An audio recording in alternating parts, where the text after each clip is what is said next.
Hey, this is Matt O'Leary, and this is the fourth album from Albert Hammond Jr.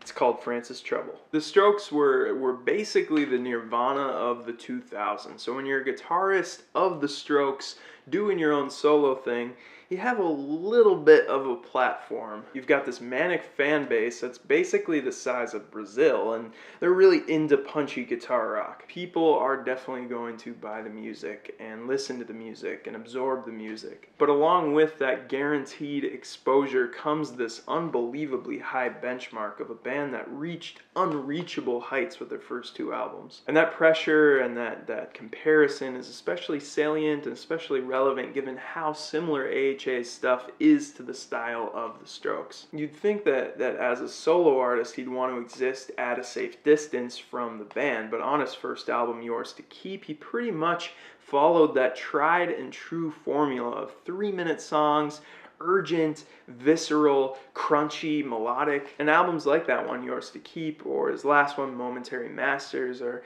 really comfortable to listen to because he's not really pushing any boundaries. I do really love a lot of the bizarre experimentation of some of Julian's new stuff with the Voids.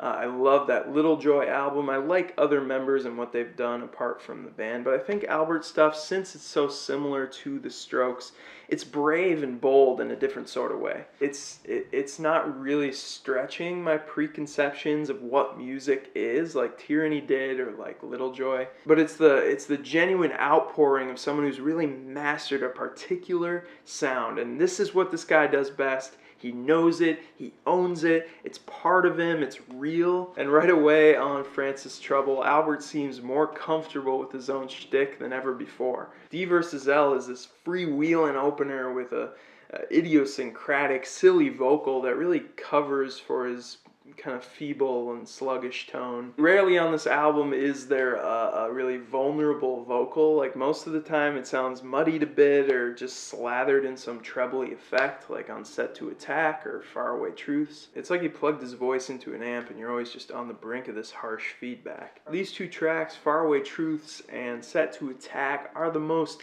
classic Albert with those almost robotic downstrokes. Never get tired of that. And these harmonized riffs with so much of that too cool for school New York swagger. The drums just might as well be electronic because they just barely have to exist. I think they probably are programmed for the most part because there's just no room for human air with how steady and staccato they are. It's like we have Fabrizio back with that. You know that snare sound that sounds like the slap attack from GoldenEye for GameCube? I think they just took all of the melee sounds from all these first-person shooter GameCube games and just patched together the drums for this thing. Really, all of the first 4 tracks on this album are worthy singles. Muted Beatings has some amazing moments that could go just totally unnoticed on first listen. Like that just little tiny gap before the second chorus. It's such a cool idea. Or the amazing array of guitar tones on all those ornamental, noodly supporting riffs he throws in there. The production from section to section is incredibly nuanced and adds so much excitement to a pretty middling melody and chord progression. Is it just me or does he sound just exactly like Billy Corgan from Smashing Pumpkins? There are a couple songs that take these unexpected twists into more progressive compositional and stylistic territory, like the spiraling end of Harder, Harder, Harder with some slick and nimble soloing, or that schmaltzy jazz noir at the end of T for Two. I love at the end of the chorus on that one when he sings Red Tape, Silver Lines, and the first time around the bass goes up to the 3rd interval and then down to the 5th, whereas the second time it comes around it goes down to the 3rd and then up to the 5th. And that seems pretty insignificant, but it's that sort of subtle compositional detail that makes repetitive pop music like this more listenable in the long run. The song Rocky's Late Night brings some moody down tempo to an otherwise jagged and frantic bunch of songs. I love the almost doo-woppy background vocals on this one or the song Strangers. Every single track honestly has something interesting to latch onto, and it feels very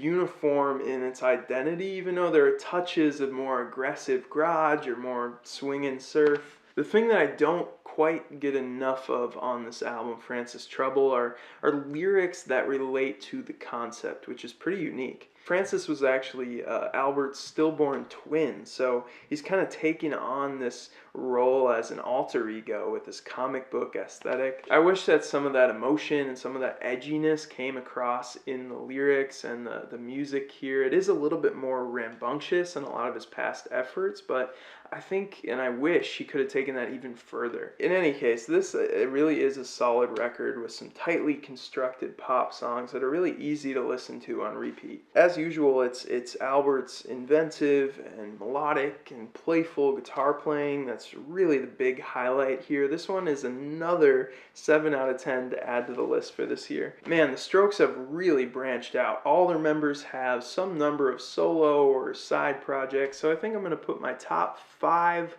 of those Strokes related side projects down in the comments below. Let me know what you think of that, if you agree, and how you think Albert's music stacks up or compares to the rest of that.